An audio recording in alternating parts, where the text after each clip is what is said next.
If you want symmetrical double sun, it comes at a great cost, you know? Realme's low brightness is a bit worse, but it's not so bad that you call it terrible. Alright, the low brightness is a bit worse, I admit that.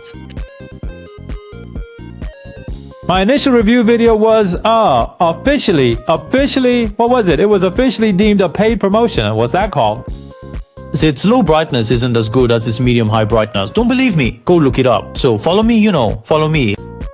Honestly, all the parameters haven't been updated yet. They won't be updated until tomorrow evening, so there's nothing for you to see. I don't know the starting amount. Is the bezel of the 5 Max the same as the 4 Pro? For the 5 Max's bezel, you should look at the 5 Max itself. Why are you looking at the 4 Pro?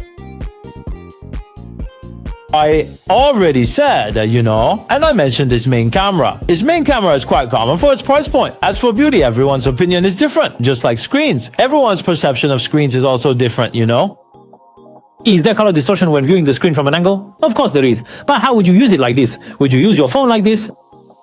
Isn't it? Do you use your phone in this state? Anyway, I don't use it like this. I normally just use it like this, right? Dolby Sound is on. It has Dolby, isn't this it? Dolby is still very effective and very useful for sure. Big difference.